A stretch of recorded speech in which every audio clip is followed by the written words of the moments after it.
Şanlıurfa'nın kurtuluşunun 99. yılını idrak etmekteyiz. O günlere döndüğümüzde şöyle bir manzara görmekteyiz. Buradan binlerce kilometre uzaklardaki işgal kuvvetleri Şanlıurfa'yı teslim almaya gelmişlerdi. Birçok konuyu sorgulamak gerekir. Bu işgal kuvvetlerinin binlerce kilometre ötede Şanlıurfa'da ne işleri vardı?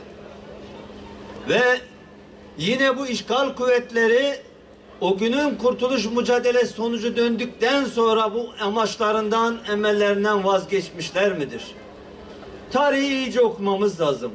Bugünün gençlerimizin tarihe bakıp o günü iyi anlamaları gerekir ki tarih tekerrürden ibarettir diyoruz. Bu tarihin tekerrür etmemesi için elbette o günü iyi bilmemiz lazım.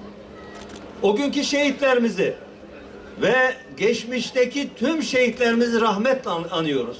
11 Nisan Kurtuluş Bayramımız tekrar kutlu olsun. Bu yıl 99. yılını kutluyoruz.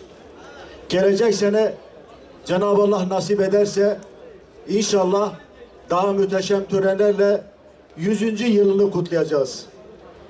Aslında kutladığımız ecdadımızın zaferidir. Bizler bu vatanı vatan yapmak için kan dökmüş o şanlı ecdadın torunları olarak bugün onları yad etme adına, şehitlerimizi yad etme adına, gazilerimizi rahmetle anma adına bugün buralardayız. 99. yıl dönümünü kutluyoruz.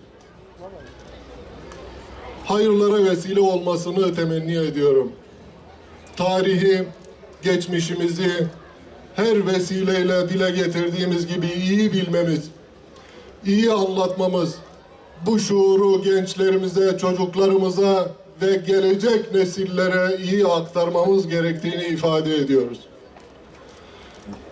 Tarihinden ders almayan, atasından, dedesinden, geçmişinden bir haber olan milletlerin tarihi tekrar yaşamak durumunda kalacağını ifade ediyoruz.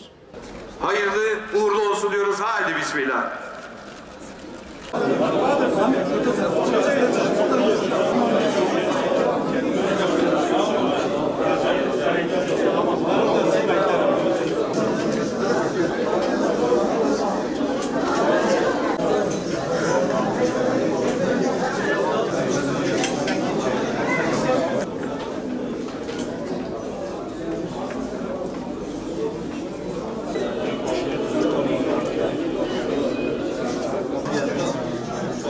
Şanlıurfa'da bulunan bir il.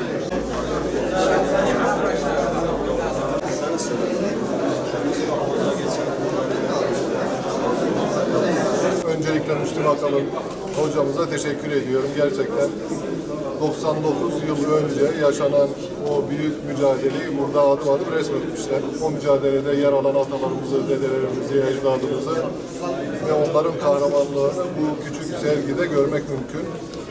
Ve bütün Şanlıurfa'nın bu 99. yıl dönümünü kutladığımız o büyük destanını tekrar tebrik ediyorum. Mübarek olmasını Cenab-ı Allah'tan diliyorum.